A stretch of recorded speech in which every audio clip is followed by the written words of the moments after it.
TRS ఆవిర్భావం తెలంగాణ చరిత్రనే మలుపు తిప్పిన ఒక మహోజ్వల ఘట్టం.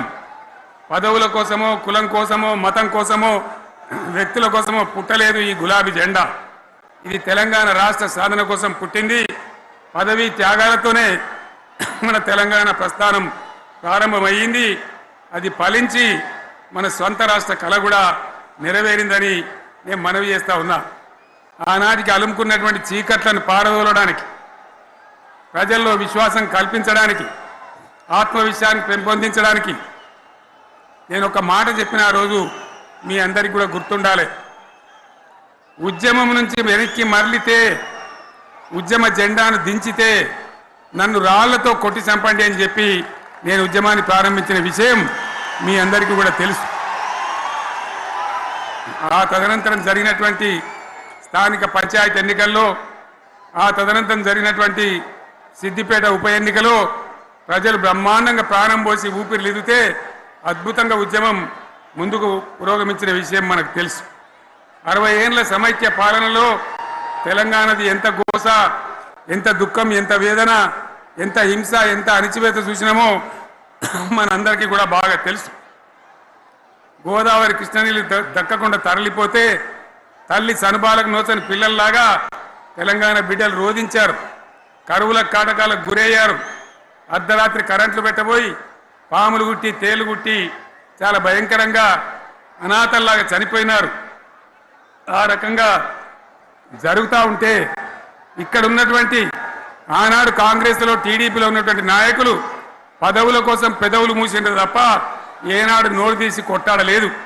గులాబీ జెండా ఎగిరేదాకా కనీసం తెలంగాణ సోయిని కూడా ప్రదర్శించలేకపోయినారు.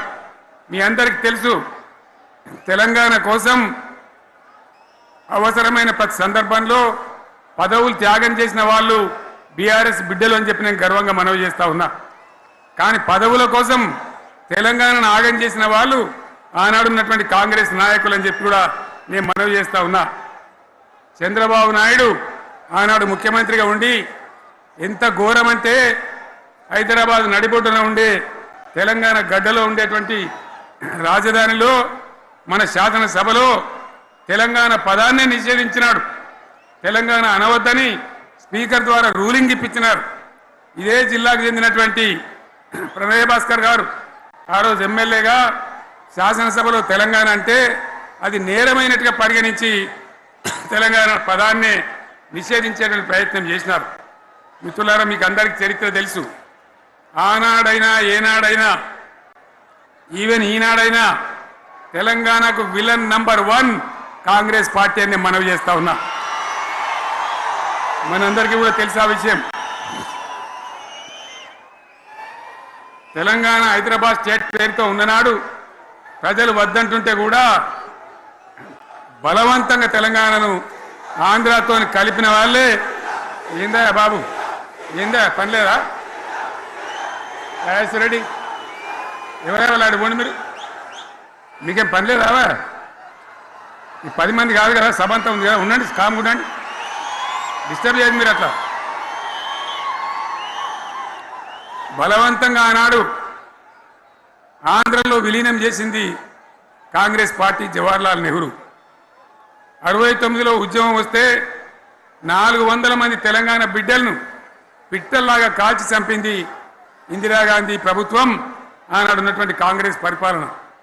మళ్ళీ 2001 నుంచి మనం విజృంభిస్తే నంగనాచిలాగా ఇదే కాంగ్రెస్ వచ్చి మన బలాన్ని, మన ఊపును చూసి పొత్తు పెట్టుకొని తెలంగాణ ఇస్తామని నమ్మబలికి మనతో పొత్తు పెట్టుకున్నది కూడా మీరు చూసినారు.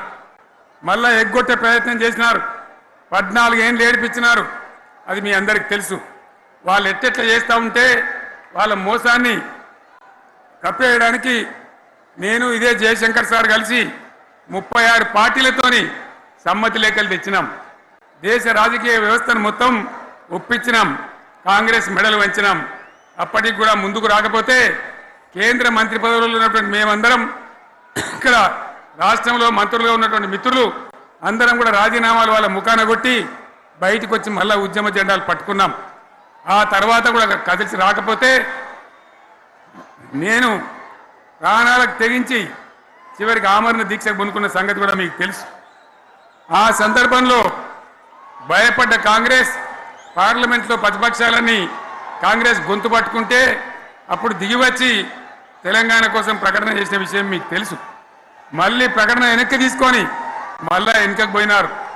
ఆ తర్వాత సకల జనుల సమ్మె కావచ్చు, సాగర హారాలు కావచ్చు, వంట వార్పులు కావచ్చు, అనేక రూపాలలో విజృంభించి మళ్ళీ భయంకరమైన పోరాటం చేసినాం. మళ్ళీ 3 ఏళ్ల తర్వాత వాళ్లకు రాజకీయ అవసరం ఏర్పడి ఆనాడు వచ్చి మళ్ళీ తెలంగాణ ఇస్తామని ప్రకటించి వాళ్ళకి ఇష్టం లేకపోయినా